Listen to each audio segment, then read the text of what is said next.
Hello friends, अभय target BSEB में आपका स्वागत है। पहला क्वेश्चन, यदि साइन थीटा बराबर कॉस थीटा तो थीटा का मान क्या होगा। प्रश्न से साइन थीटा बराबर कॉस थीटा और साइन थीटा बराबर हो जाएगा कॉस थीटा को लिख सकते हैं साइन 90 डिग्री माइनस थीटा। दोनों तरफ से साइन को हटा देते हैं तो थीटा बराबर 90 डिग्री माइनस थीटा हो गया।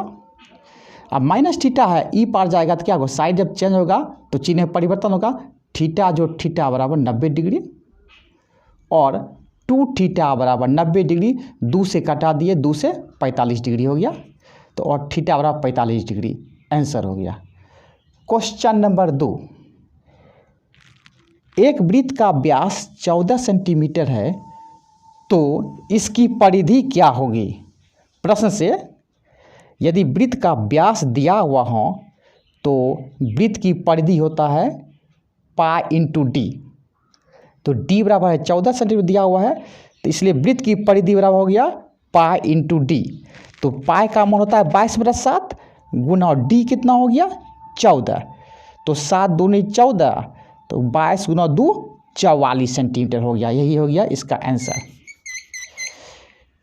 तीसरा क्वेश्चन है ये क्वेश्चन नंबर 3, बिंदुओं -5, 7 और -1, 3 के बीच की दूरी क्या होगा। तो यहाँ क्या हो गया, ये जो हो गया -5, 7 जो है ये हो गया x1 y1। तो x1 कितना हो गया -5 और y1 हो गया 7। फिर -1, 3 है तो यानी कहने का मतलब है कि -1 हो जाएगा x2 और 3 हो जाएगा y2। तो इसका आकार है कि बीच की दूरी, तो इसका अभिन्न दूरी होता है, इसलिए अभिन्न दूरी होता है √x2 - x1 पर होल स्क्वायर जोड़ y2 - y1 पर होल स्क्वायर। तो अंडर हो गया। x2 कितना है, x2 कितना है, x2 है -1 तो -1, x2 कितना है -1 माइनस, तो माइनस दे दिए। x1 कितना है -5, ठीक ना, स्क्वायर तो छोटकी ब्रैकेट दे दिए, मध्यम ब्रैकेट दे करके स्क्वायर कर दिए, जोड़ y2 - y1 तो 3 - 7 पर होल स्क्वायर, ठीक ना। अब देखते हैं -1 हो गया, अब माइनस गुना माइनस प्लस, तो +5 हो गया तो वही लिखे -1 जोड़ 5 पर होल स्क्वायर जोड़ 3 में 7 घटा दिए। छोटका में बड़का घटाएंगे तो क्या होगा, छोटका में बड़का घटाएंगे तो ऋणात्मक चिन्ह होगा। तो 3 में 7 घटाएंगे इतना होगा, 3 में 7 घटाएंगे कितना होगा -4 पर होल स्क्वायर हो गया। अब -1 जोड़ 5 तो क्या हो गया 4 पर स्क्वायर जोड़ -4 पर स्क्वायर तो कर दिए। तो 4 पर स्क्वायर में ना 4 गुना 4 पर स्क्वायर में क्या होता है 4 गुना 4 यानी कि 16, ठीक ना।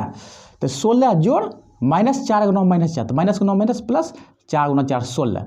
तो 16 जोड़ 16 32 होता है। 32 को लिख सकते हैं 16 गुना 2, 32 को लिख सकते हैं 16 गुना 2। तो 16 का वर्गमूल होता है 4 और 2 का वर्गमूल नहीं निकलेगा तो 2 अंदर में ही रखने देते हैं, तो 4√2 हो गया। यही आंसर हो गया।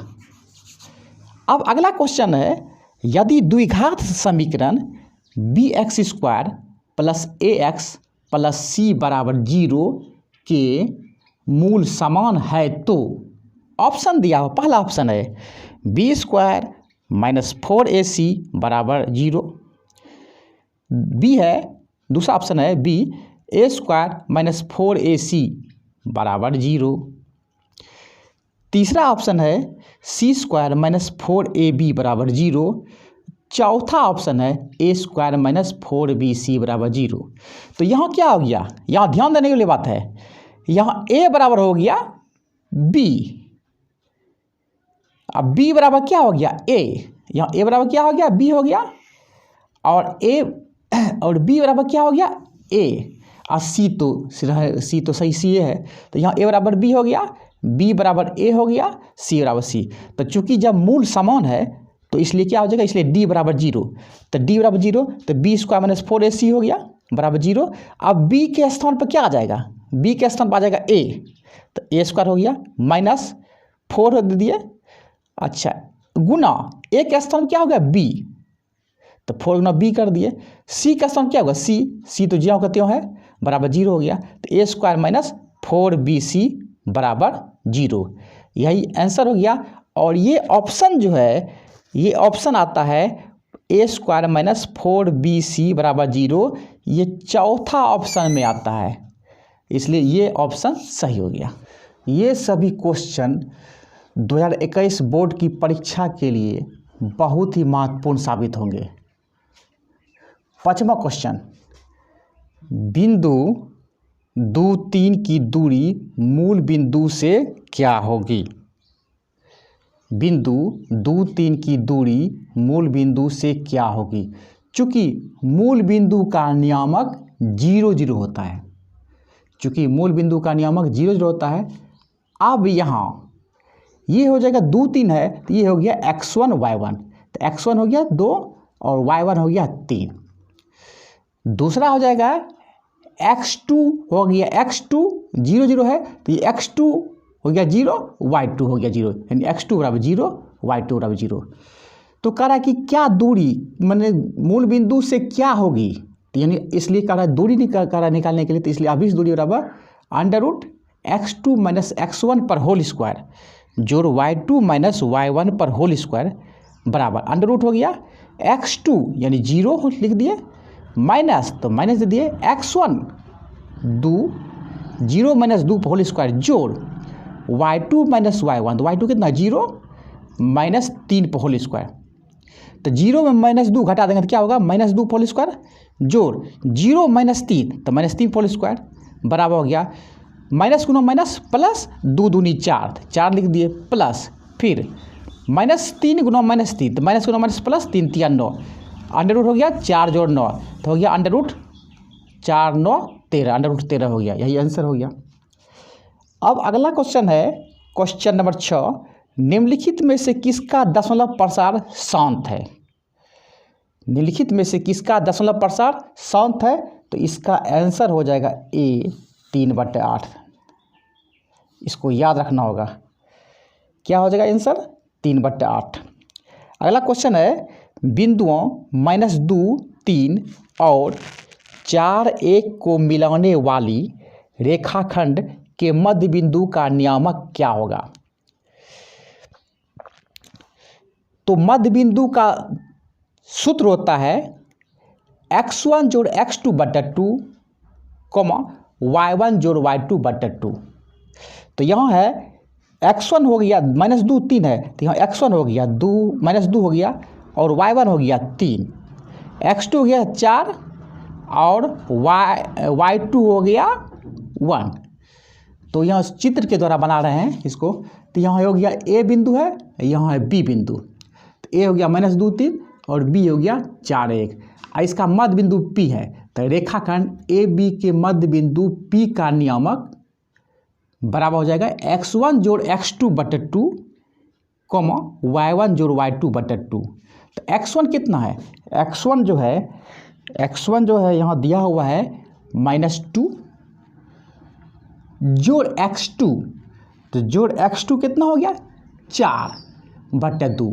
x1 कितना हो गया, x1 हो गया -2 और x2 हो गया 4, तब -2 जोड़ 4/2 हो गया।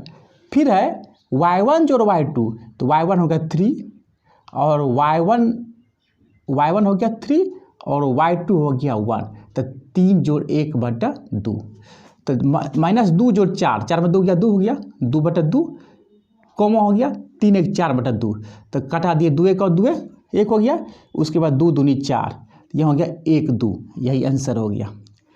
क्वेश्चन नंबर 8, एक लंबवृत्तीय बेलन जिसकी त्रिज्या r तथा ऊंचाई h है का वक्र पृष्ठीय क्षेत्रफल क्या होगा।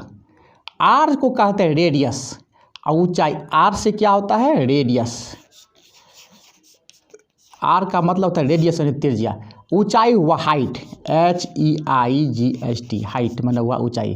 तो कहा वक्र पृष्ठीय क्षेत्रफल क्या होगा, तो लंबवृत्तीय बेलन का वक्र पृष्ठ क्षेत्रफल हो जाएगा 2πr इंटू एच। हो गया, यही आंसर हो गया। अगला क्वेश्चन है सेक 60 डिग्री का मान क्या होगा। तो चूंकि कॉस 60 डिग्री का मान होता है 1/2 और कॉस का उल्टा होता है सेक, साइन का उल्टा होता है कॉसेक, कॉस का उल्टा होता है सेक और टेन का उल्टा होता है कॉट। तो यहाँ है चूंकि कॉस 60 डिग्री 1/2 तो इसलिए सेक 60 डिग्री क्या होगा 2/1 उल्टा हो जाएगा इसका 2/1 यानी कि 2 हो गया आंसर। अगला क्वेश्चन है सार्वअंतर डी हो सकता है। पहला है धनात्मक, दूसरा है ऋणात्मक, तीसरा है शून्य, चौथा इनमें से सभी। तो सार्वअंतर जो याद रखने वाली बात है कि सार्वअंतर जो होता है धनात्मक भी होता है, ऋणात्मक भी होता है, शून्य भी होता है और चौथा ऑप्शन है इनमें से सभी, यानी कि इनमें से सभी जो है क्या होगा उपयुक्त सभी, यानी कि ये ही आंसर सही आंसर होगा उपयुक्त सभी। इसलिए विद्यार्थी को पहले चारों ऑप्शन को पढ़ना चाहिए तब आंसर देना चाहिए। तो ये हो गया यानी कि सार्वअंतर डी हो सकता है धनात्मक, ऋणात्मक, शून्य, यानी उपरोक्त सभी हो जाएगा। क्वेश्चन है 5 + 3√2 कौन सी संख्या है। तो 5 जो हो गया परिमेय संख्या, 5 क्या हो गया परिमेय संख्या हो गया, क्योंकि इसका रूप जो है p/q के रूप में है। 5 को लिख सकते हैं 5 को लिख सकते हैं 5/1 जो कि p/q के रूप में है। तो ये परिमेय हो गया। जोड़ और रूट वाला जितना भी है जिसका कि वर्गमूल नहीं निकले तो वो होता है अपरिमेय। तो परिमेय और अपरिमेय का योग होता है परिमेय संख्या, यानी 5 + 3√2 क्या है कौन सी संख्या है तो अपरिमेय संख्या होता है। अगला क्वेश्चन है निम्न में से कौन अभाज्य है। तो हम अभाज्य संख्या के बारे में थोड़ा बताना चाह रहे हैं कि अभाज्य संख्या वह संख्या है जिसके केवल 2 ही अपवर्तक होते हैं, पहला 1 और दूसरी वह स्वयं संख्या है। जैसे कि 2 एक अभाज्य संख्या है तो 2 का अपवर्तक क्या होगा 1 हो गया और दूसरा स्वयं संख्या 2 है। तो यहाँ देख लेते हैं ऑप्शन में 28 है तो 1 तो सबका हो गया, 2 हो गया, उसके बाद 4 हो गया, 7 हो गया, 14 हो गया, यानी 2 से अधिक खत्म। 69 हो गया, 69 भी हो गया, 1 हो गया, 3 हो गया, 3 हो गया, उसके बाद 23 हो गया, यानी 2 से अधिक हो गया। तो ये जो है अभाज्य संख्या ये भी खत्म हो गया।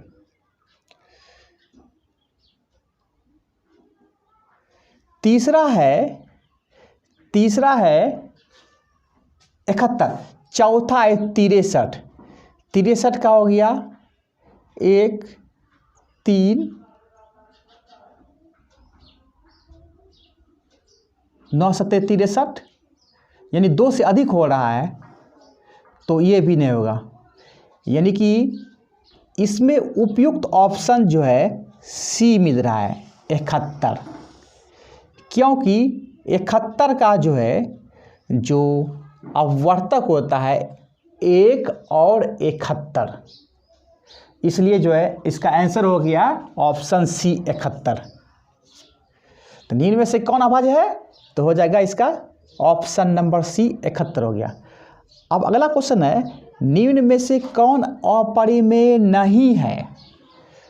अपरिमेय नहीं है यानी कि अपरिमेय वह संख्या होता है जिसका कि वर्गमूल नहीं निकले। तो √7 का जो है ना ये वर्गमूल नहीं निकलता है, ये भी अपरिमेय है। √13 का भी वर्गमूल नहीं निकलता है, ये भी अपरिमेय है। √31 का भी वर्गमूल नहीं निकलता है, ये भी अपरिमेय है। कारण अपरिमेय नहीं है तो अपरिमेय नहीं हो गया। 25 का वर्गमूल निकल जाता है 5, 25 का वर्गमूल निकल जाता है 5। अब 5 को लिख सकते हैं 5/1, यानी कि p/q के रूप में लिख दिए, ई हो गया परिमेय। तो यहाँ कह रहा है क्वेश्चन में निम्न में कौन अपरिमेय नहीं है।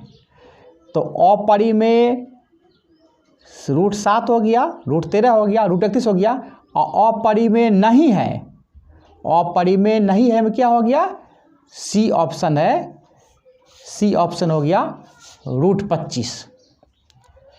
अब अगला क्वेश्चन है, निम्नलिखित में से किस परिमेय संख्या का दशमलव प्रसार शांत है?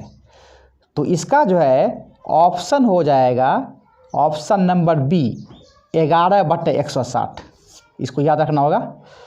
अब अगला क्वेश्चन है, दो लगातार सम संख्याओं का दो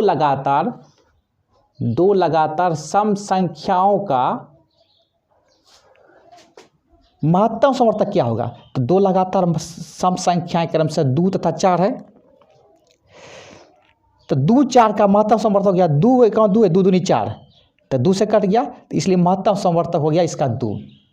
अब अगला क्वेश्चन है कि यदि अल्फा तथा बीटा द्विघात बहुपद x² + x - 2 के शून्यक हों तो 1/α जोड़ 1/बीटा का मान क्या होगा? तो यहाँ क्या हो गया, यहाँ क्या होगा, a बराबर क्या हो गया, 1 हो गया, ऑप्शन क्या है, नहीं है तो कुछ 1 है, यहाँ फिर b में क्या हो गया, नहीं कुछ तो 1 छिपा हुआ है, और c तो -2 ही है, तो यहाँ a बराबर 1 हो गया, b बराबर 1 हो गया, c बराबर -2।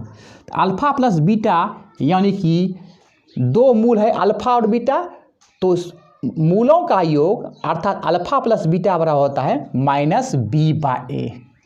क्या होता है, -b/a, तो -b तो -1/a, तो -1/1 यानी -1 हो गया।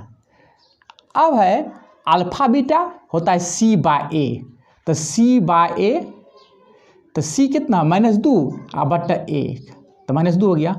अब कह रहा है 1 + अल्फा + 1/बीटा का मान ज्ञात क्या होगा? तो 1/अल्फा + 1/बीटा बराबर हो जाएगा, अल्फा बीटा का लघुत्तम निकालते हैं, अगर लघुत्तम नहीं निकले तो अल्फा और बीटा को गुणा कर देते, अल्फा बीटा हो गया, अल्फा बीटा में अल्फा से भागा दिए, तो क्या होगा, बीटा गुना 1, तो बीटा जोड़ अल्फा बीटा में बीटा से भाग दिए, तो हो गया अल्फा गुना 1 अल्फा। तो बीटा प्लस अल्फा को लिख सकते हैं अल्फा प्लस बीटा बटे अल्फा बीटा, तो अल्फा प्लस बीटा का कितना निकला है मान जी, -1 बटे अल्फा प्लस बीटा का -1, और अल्फा इंटू बीटा का मान कितना -2, यानी कि माइनस कट गया तो 1/2 हो गया आंसर। अगला क्वेश्चन, यदि किसी समांतर श्रेणी का nवां पद an + b है तो इसका पदांतर क्या होगा? समांतर श्रेणी nवां पद है तो an + b है, तो इसका पदांतर हो जाएगा a। अगला क्वेश्चन है, बिंदु P 6 - 5 का भुज क्या होगा? तो x अक्ष हो गया, ये खींच दिए ग्राफ, ये x हो गया, x डैश हो गया, y डैश हो गया, तो यहाँ कर ओ बिंदु है, तो इधर हो गया प्लस 1 2 3 4 5 6 हो गया, प्लस हो गया, और इधर माइनस, ऊपर हो जाएगा प्लस, तो 1 2 3 4 5 6 ऊपर प्लस हो गया, और नीचे हुआ अर्थिंग याद रखने के लिए अर्थ जो होता है ऋणात्मक होता है, इसलिए नीचे होगा ऋणात्मक, तो -1 -2 -3 -4 -5 -6। तो यहाँ कह रहा है कि P 6 - 5 का भुज क्या होगा? तो x अक्ष पर याद रखने वाली बात है कि x अक्ष पर जो होगा वो होगा भुज, और y अक्ष पर जो होगा उसको कहते हैं कोटि। तो यहाँ कह रहा है भुज क्या है, तो भुज हो गया यहाँ 6 हो गया भुज, तो यहाँ x अक्ष पर 6 हो गया भुज, तो आंसर हो गया 6।